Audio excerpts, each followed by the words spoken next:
Hey there, everybody. I hope you've been well and enjoying the fall.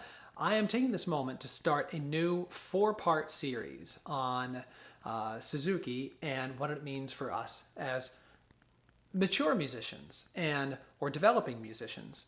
And because people will think of Suzuki as being strictly for kids, and while the principles that Dr. Suzuki identified or verbalized or wrote down certainly apply to children. They apply to children because they're really, really simple. And children can learn things if done in a simple way. It's no different for us as aspiring musicians, as learning musicians, as developing musicians, and as mature musicians.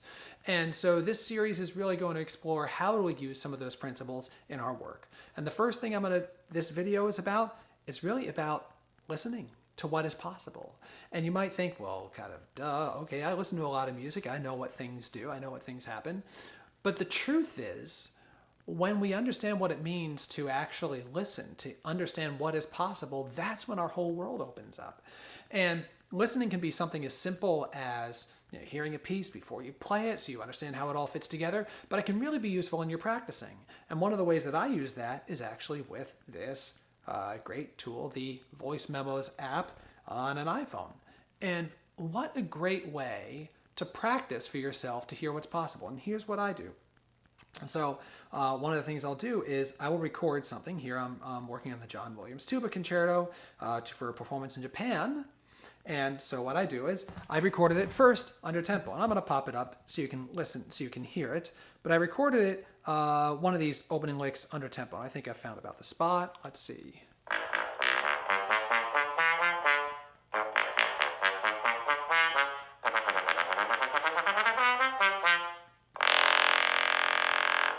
And I listen to that and I say, yeah, you know what? That sounds clean. I can hear the pitches. I can hear the body on each note. It sounds fluid. So what I'll do then is I'll say, hey, you know what? Let's take rabbit mode here. Let's bring rabbit mode up. And you know what? I intentionally recorded it under tempo so that I can go back and listen to it and see what it sounds like if I had that kind of clarity at more a performance speed rather than a practice speed. Let's take a listen. Back to 16 seconds and 15 seconds. Let's see, 14 seconds. Here we are.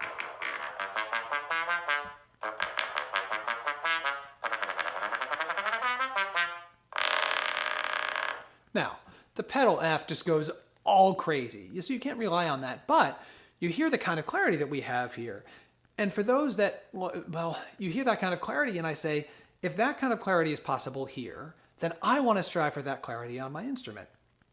Now, for those of you that are saying, hey, wait a second, that's not realistic because that's a computer made that happen, you did artificial whatever. That's fine. Yes, I did use the artificial devices of the computer to advance it, but that was to give me a concept of what could be possible if I had that clarity at that speed. It's not my job to say whether that's possible or not. For me to do actually in performance, it's my job to say, hey, that is something I can shoot for. That is a target that I can strive for. And the truth is, in my practicing, if that's what I'm striving for, even if I don't reach it, I've striven for it and I've gotten maybe that much better, maybe that much cleaner. And maybe, just maybe, I'll be able to get it that clean. Well, I happen to have been working on that a good bit this morning in my practicing. My horn is actually right behind the camera, and I recorded it at speed, and let's see where we stand.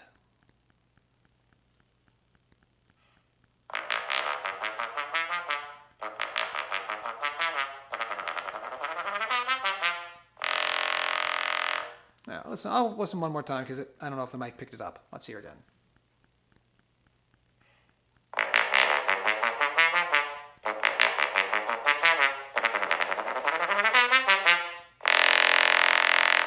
So that sounds okay.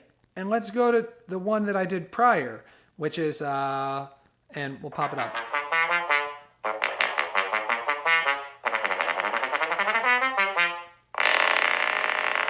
Okay, aside from the last note sounding very, very funny, it's actually a pretty good comparison. I think I match that. I would give myself, say, 4 to 4.5 stars out of 5. So I think I'm pretty close to where I want to be. What do I do in my practicing now? I'm about 3 weeks out, maybe a little more than 3 weeks out. You know what 4 weeks out, you know what I'm going to be doing? Every lick like this. Every single one. First movement, third movement. I'm going to be checking in with this to see what is possible and then have that be my goal in performance. It's one way that we can elevate our game, and there are recordings I could listen to out there, but I can listen to me playing it as cleanly as I possibly could be under tempo, then at tempo, and then transfer that kind of cleanliness and definition into the fast tempo version when I'm practicing it. So that's just one of the great ways that we can apply this particular skill in our practicing.